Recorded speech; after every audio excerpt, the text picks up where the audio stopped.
Hey everybody, and welcome back to I Do Everyday Automation, where we talk about products and projects to make life easier. On today's episode, I want to talk about Wyze and what they've been busy trying to get to market the past couple of months.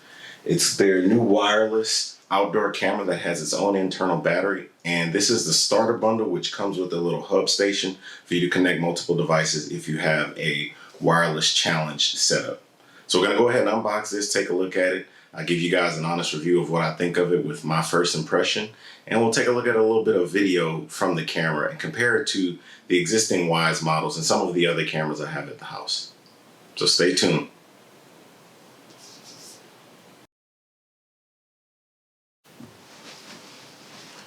Alright, so I don't know if I've been banished or allowed to use the guest room, but one of the cool perks was now I have this sit stand desk which I can adjust and use for unboxings on the channel as well.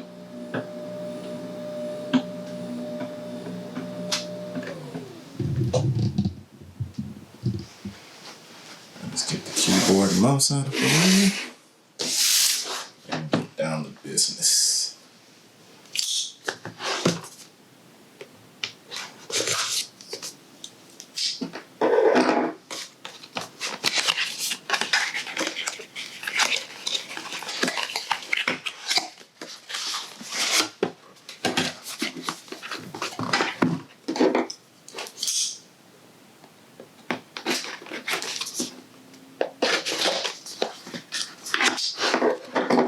Alright, so in the box, you get the camera, obviously.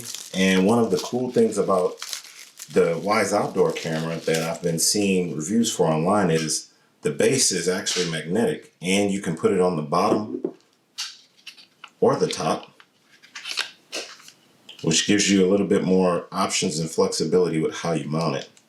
So if you wanted to mount it, let's say on an eave, which we'll likely do just for testing purposes, you can actually attach that magnet to the top and you don't have to invert the camera, which is pretty cool. Then obviously on the back, we'll show the ports real quick. You have an on-off switch and your micro USB charger.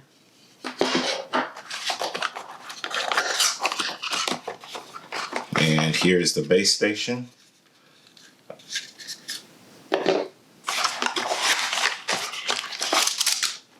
Your plug, an extension cable, and a USB cable. I'm going to assume that these go for, actually no, this one is for the camera, and this is for the base station. So quite a few items we have here in the box. We're going to go ahead and plug them up and see how all of this configures. Alright, so with the base station, you have a micro SD slot. Just going to slap an 8 gig in here that we have laying around the house. Probably have to format it once it's online. And you're going to attach your power cord and, of course, the Ethernet cable. And that's going to be your setup for that. There's a sync button here, which I'm pretty sure ties into with either powering on the camera or hitting this reset button here. We'll take a look here in just a minute. I'm going to go ahead and get the base station plugged up in the network closet and go from there. Alright guys, don't judge. My network area is in shambles. I had to trace some cables down, but we're going to go ahead and plug this guy in. And plug in the network cable.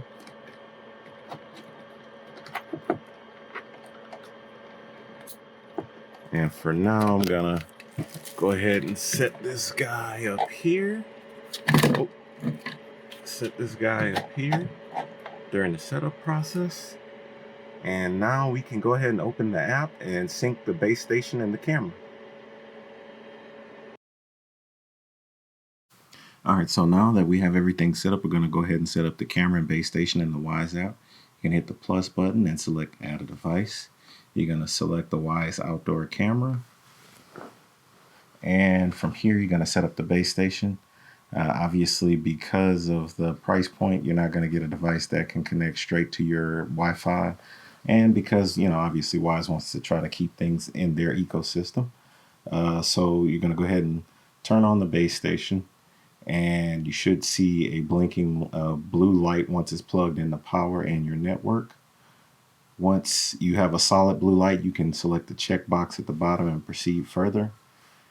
But more on what I was just saying, I would prefer to see a prosumer version where you could do PoE, but understandably at the price point, that's not necessarily feasible. You'd have to put, money into research and development, a whole nother SKU, and it's just not necessarily what they're in the market for. Okay, now that we have the solid blue light, you're going to hit the check box and select next.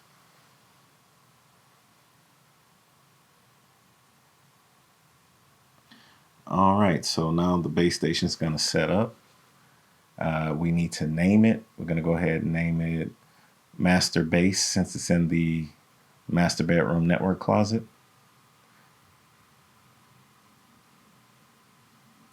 And once we get done with that, we're going to go ahead and hit next.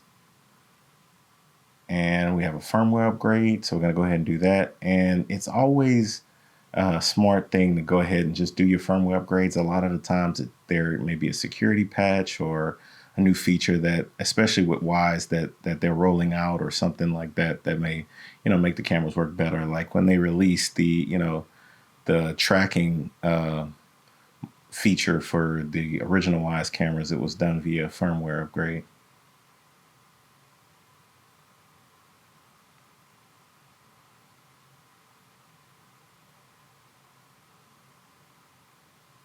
And obviously I sped up the video just to make things go by a little quicker instead of you guys seeing this in real time and having to wait. Now that that's done, we're going to go ahead and proceed. And now it's asking us to set up the Wyze outdoor camera. So you're going to follow the instructions here. Obviously have it within 6 feet, turn it on, and you should see a blinking amber light or yellow light. If you don't, more than likely the camera's dead and you need to plug it into power. So now that we have all of that going, we're going to go ahead and hit the sync button. And you should hear an audible tone basically saying pairing is in progress, please wait.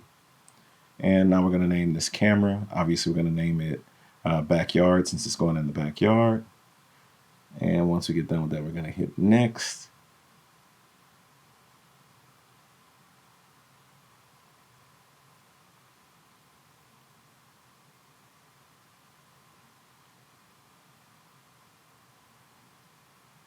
All right, so if you are new to Wyze, you can share your cameras with other friends or family. Most of you probably are here because you already have some type of Wyze devices, so you don't necessarily need to know that. We're going to go ahead and go to the next step. And what I do like about Wyze for the DIY consumer market is the fact that they do give you, information and tutorials, especially if you're not, a pro or you don't do this a lot. Obviously what tools you need, the optimal settings and conditions that you want to use for the cameras. Obviously, you don't want them in direct sunlight. No camera does well in direct sunlight because you'll have, just a bright spot in all of your images that kind of degrades the video. Make sure you place it somewhere that works. And obviously, it says we have a great connection. So we're going to go ahead to the mounting process. And you guys can see my tiny backyard.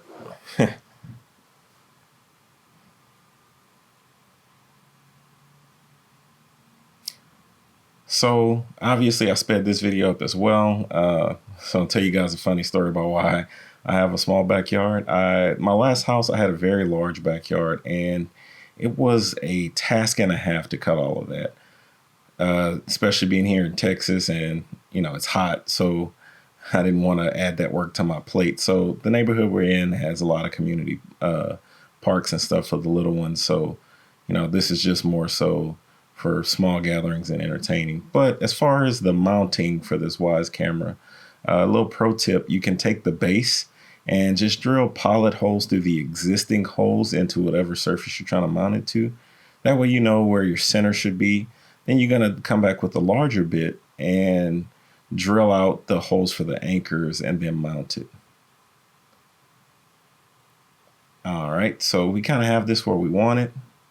At least for a test fit, so we can just test the video and make sure everything's clear and catches what we want. Since my backyard's small, there's actually something else I'm trying to catch on the other side of it. And I'll show you guys what I mean by that in just a few minutes.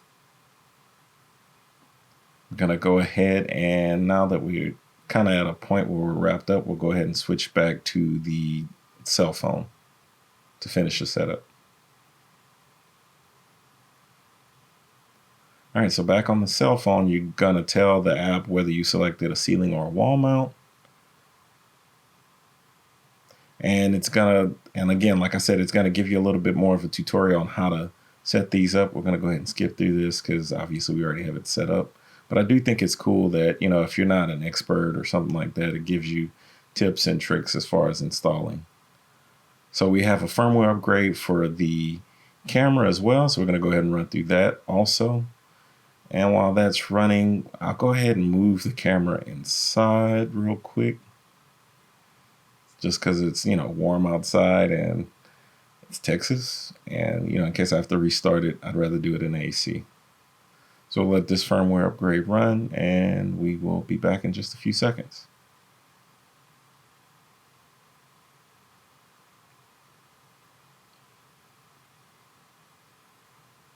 All right, now that that firmware is done, we're going to go ahead and proceed.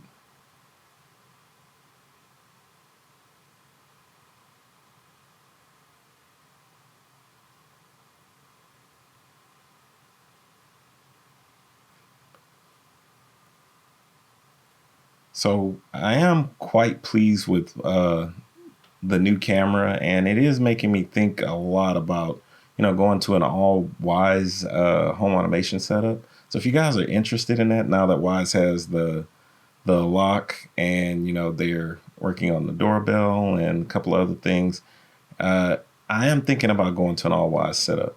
But in the meantime, let's run through these settings real quick. So I do have my cooldown time set to 1 minute. With it being in the backyard, I don't think that it's going to really tax the battery that much. This is IP, I believe 67, weather resistant. So having it outside obviously is the whole intent. But also, I don't think that I'm going to have a lot of motion in the backyard. So the 6 months that they say you can give it the battery, I think we probably will be able to test that theory that Wyze says you can get 6 months out of it. And there's a couple other settings I'm just going to show you guys here on the camera. This is all pretty much standard as far as Wyze, with the exception of the motion tracking and field of detection is kind of a new setting that Wyze has on the older camera. You can kind of select more of a area that you want to catch, as opposed to, how it showed on the previous screen, how you have to set it to either near or far, But that's, again, something they may decide to change in a firmware upgrade. One of the other cool things that this the outdoor camera has, obviously with the built-in battery, they have a travel mode. And in the travel mode, you can sync the camera to your phone, but you have to have, obviously, an SD card, and it won't work with the base station.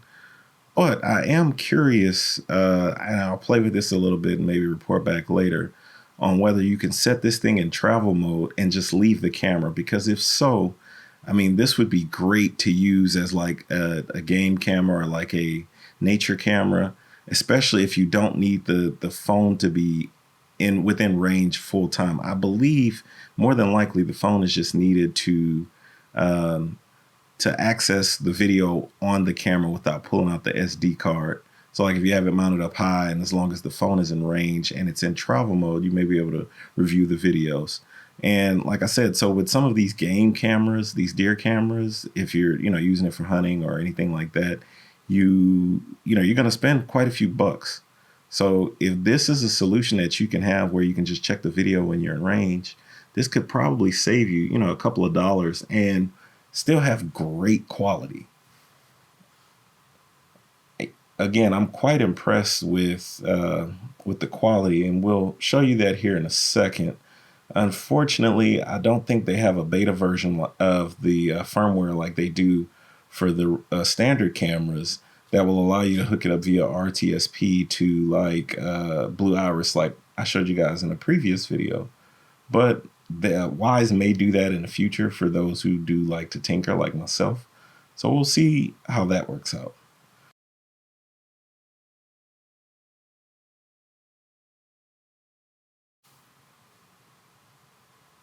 All right, so here's a little quick video from the backyard at night, and I am quite impressed with the night vision on here.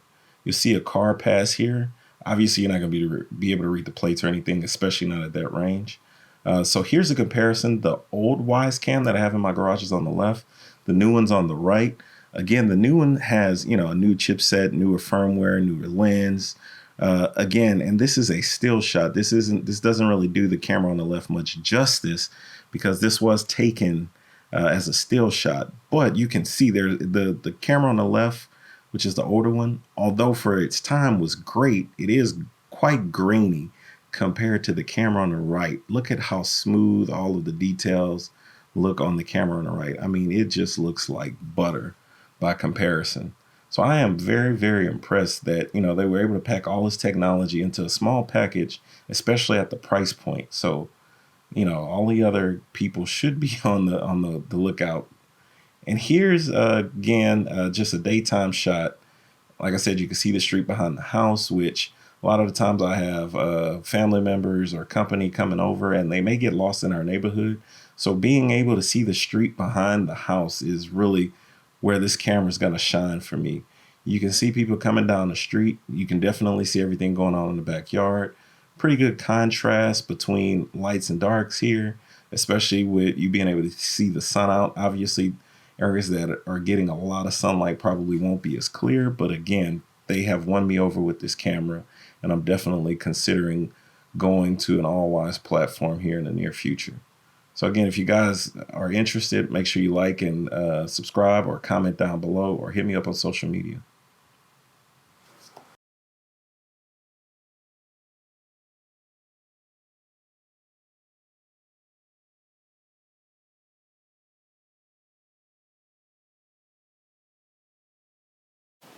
Okay, everybody, that's going to do it for today's episode. Hopefully, you guys enjoyed it. If you like the Wyze Cam, they are now available for, I think, pre-order. This was a pre-release bundle that I was part of the lucky group to get. Some people have already opened them and reviewed them. I just got mine in literally yesterday afternoon. So I just wanted to give you guys, like I said, my first impressions of what I thought about it. If you like what you saw on the channel, make sure you give it a like and a thumbs up and subscribe by hitting the little bell notification to see anytime I post a new video. See you guys on the next one. Later.